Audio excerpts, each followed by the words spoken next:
This is Front Row on BBC Radio 4. In the last few years, the artist Alexander de Cadenet has been working on a series of pictures in which people are seen as X-ray images. The first group showed the skulls beneath famous faces, including Sterling Moss and Jonathan Aitken.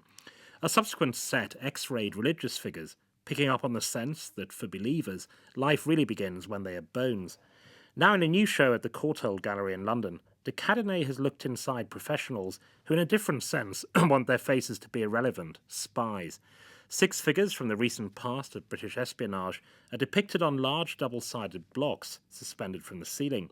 Their X-rayed face on one side, their flesh features on the other. As we looked at his spooks gallery, Alexander de Cadenet told me who was who.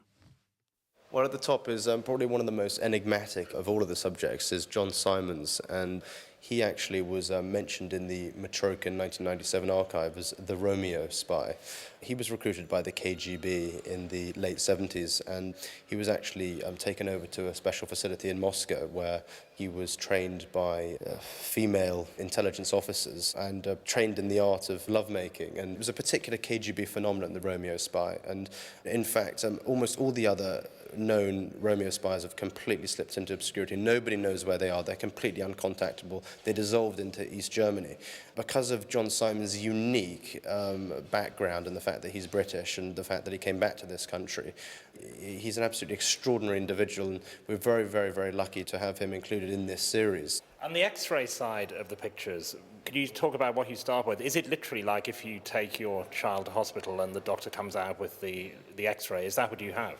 That's absolutely right. I mean, I've been developing this mode of presenting people's skull portraits, inverted commas. I guess what I've been trying to do is to create a really authentic image of the person's identity. I mean, we're so used to seeing facial photographs of people the whole time, and what I've tried to do is to create something that's not the sort of normal portrait that you might get. I mean, the subjects have actually had to give something of themselves. They've actually had to allow a dosage of radiation to pass through their head in order to achieve this very unique perspective of their identity.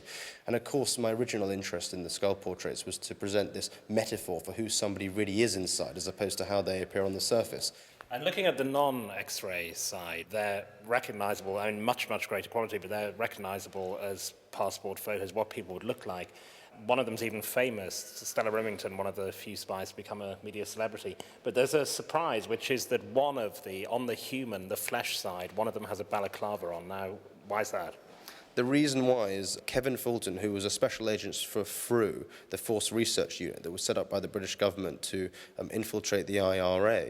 And in this case, Kevin Fulton infiltrated the IRA for about 8 years, and he got very, very high up in the IRA, and on several occasions he actually had to show his loyalty to the organization by actually killing some of his own men in order to secure his position within the organization. And what happened was that he was basically found out by the IRA after many years that he was kind of passing information back to the British. The reason why he has a balaclava is that we can't actually identify his face because he is still very much high up on the IRA hit list, and if people were to know what he looked like, then I think he would be sort of easier as a target. I mean, he's been given a new identity, he has a new name, and obviously that balaclava is to protect the work that's been done to keep him safe from any assassination attempts. And spies are by nature secretive people, with the exception of Stella Remington, so presumably a lot of people said no. This, out of all the series that I've done, this has been the most challenging. It's been very, very, very difficult to get access to the subjects. They're very secretive, private people. And it has taken 2.5 years just to secure 6 subjects. Generally, people who have been working for secret intelligence organizations don't generally have their photographs of their faces out in the public domain. All of these subjects, it must be said, are no longer operational, so they are sort of, out of the closet, as it were.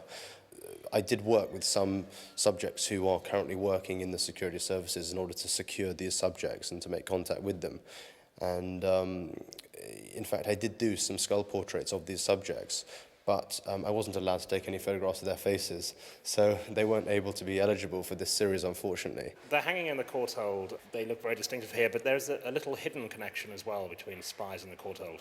Well, that's right. The director of the Courtauld for many, many years was Anthony Blunt. And of course, he was one of the Cambridge Five, and the Courtauld for many years was his headquarters while he was operating for the KGB. So this place has a history of cloak and dagger and secret kind of activities. And obviously that's a sort of extra little hidden sort of area of interest. Alexander de Cadenet, British Spies, is at the Courtauld Institute of Art in London until December 19th and makes an interesting side trip for anyone visiting one of the neighbouring Somerset House exhibitions.